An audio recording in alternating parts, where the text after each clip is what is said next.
নমস্কাৰ, মই আজি আকৌ আপোনালোকলৈ নতুন ৰেচিপি এটা লৈ আহিছোঁ। এইটো ঔটেঙা হয় আৰু ঔটেঙাটো ধুই লৈছোঁ আৰু কচু হয়, আলু কচু হয় আৰু মই আলু কচুখিনি ধুনীয়াকৈ বাকলি গুচাই মেলি ধুই লৈছোঁ আৰু ঔটেঙা আৰু কচুৱেদি মাছ বনাওঁ হয়। গৰমত টেঙা জোল খাব মন যায়, নহয় জানো? আপোনালোকৰ মন যায় নে নাযায় কমেণ্টত জনাবচোন বাৰু। আৰু এইখিনি ঔটেঙাখিনি মই ধুনীয়াকৈ কাটি ল'লোঁ, কাটি পেলাই খুন্দনা এটাত অলপ খুন্দি ল'লোঁ। আপোনালোকে এইদৰে খুন্দি ল'লেই হ'ল। এয়া খুন্দি ল'লোঁ মানে থেতেলিয়াই ল'লোঁ আৰু তেতিয়া মানে কি ৰসখিনি ধুনীয়াকৈ ওলাই যাব টেঙাখিনি। আৰু এইখিনি মই টুকুৰা টুকুৰিকৈ কাটি লৈছোঁ, এইদৰে আপোনালোকে কাটি ল'ব। আৰু এইটো প্ৰেছাৰ কুকাৰটো ল'লোঁ, প্ৰেছাৰ কুকাৰটোত মই এতিয়া দিলোঁ কচুখিনি, কাটি থোৱা কচুখিনি। আৰু এতিয়া 2টা চিটি দি মই বইল কৰি ল'ম। আপোনালোকে 2টা চিটিতকৈ বেছি নিদিব, নহ'বা একেবাৰে গুড়ি হৈ যাব, ভাল নালাগিব। এইখিনি মাছ হয়, মই ধুনীয়াকৈ ধুই মেলি নিমখ হালধি সানি ল'লোঁ।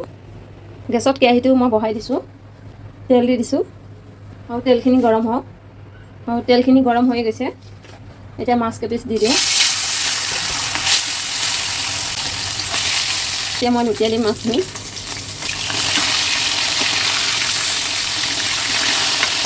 আৰু মাছখিনি মই ধুনীয়াকৈ ইলুটি চিলুটি কৰি ধুনীয়াকৈ ফ্ৰাই কৰি ল'লোঁ।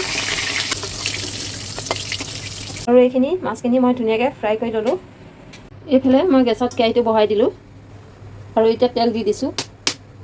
আৰু তেলটো আপোনালোকে বেছি নিদিলেও হ'ব, টেঙা তৰকাৰীত ইমান তেল নিদিলেও হয়। আৰু তেলত দিলোঁ মই অলপ পাঁচফোৰণ, অলপ দিছোঁ বগা সৰিয়হ। এইখিনি অলপ ক'লা হ'বলৈ দিলোঁ। এতিয়া দিলোঁ মই ঔটেঙাখিনি অলপ ভাজি ল'লে মানে কেঁহা নালাগে। আপোনালোকে এনেকৈ ঔটেঙাখিনি অলপ ভাজি ল'বচোন, তেতিয়া মানে কেঁহা নালাগে আৰু। এতিয়া দিছোঁ হালধি, মই হালধিটো আপোনালোকে জোখমতে দিব আৰু এতিয়া ভালদৰে লৰাই দিম। এতিয়া হালধিখিনিও ভাজা হৈ যাব আৰু ঔটেঙাখিনিও ভাজা হৈ যাব। আৰু আপোনালোকে তেল নাই বুলি নাভাবিব, তেল আছে, মানে কি টেঙা তৰকাৰীত তেলটো অলপ কমাই দিলেই হ'ল। আৰু এয়া ঔটেঙা ভাজি হৈ গ'ল। ভাজি হোৱা তেতিয়া মই কচুখিনি বইল কৰি থৈছিলোঁ আৰু এতিয়া কচুখিনি দি দিছোঁ। এতিয়া ভালদৰে লৰাই দিওঁ। আৰু নিমখটো আপোনালোকে যি পৰিমাণত খায় এইটো পৰিমাণত লৈ ল'লেই হ'ল। মই এতিয়া নিমখ দিছোঁ ইয়াতে। বহুত কিন্তু সোৱাদ ভৰা ৰেচিপি দেই এইটো, আপোনালোকে এইদৰে বনাই খাব, কিন্তু বহুতে টেষ্টি হয়। এতিয়া গৰমত টেঙা তৰকাৰী অকণ নাখালে ভালেই নালাগে। এতিয়া মই 5 মিনিট সময় এইদৰে ধুনীয়াকৈ ভাজিম। আৰু এইখিনি ভাজি হৈ গ'ল, এতিয়া দিম মই পানী।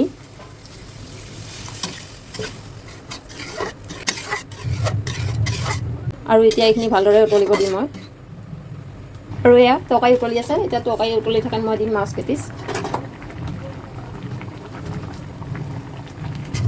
এতিয়া ভালদৰে উতলিব দিম। আৰু এয়া তৰকাৰী উতলি আছে, আৰু এতিয়া উতলি থকাত মই অলপ ধনিয়া পাত ছটিয়াই দিছোঁ। আৰু হৈ গৈছে, এতিয়া নমাই দিম। এয়া ঔটেঙা আৰু মাছে আৰু কচুৱে ৰান্ধিলোঁ, সোৱাদ লগা ৰেচিপি। আৰু আপোনালোকে এইদৰে বনাই খাবচোন আৰু কমেণ্টত জনাব ভিডিঅ'টো কেনেকুৱা পালে। আৰু যদি ভিডিঅ'টো ভাল পালে লাইক, কমেণ্ট, শ্বেয়াৰ, ফ'ল' কৰি দিব। আজিলৈ ইমানতে সামৰিলোঁ, পুনৰ নেক্সট ভিডিঅ'ত লগ পাম। ভিডিঅ'টো চাই থকাৰ কাৰণে বহুত বহুত ধন্যবাদ। Bye bye.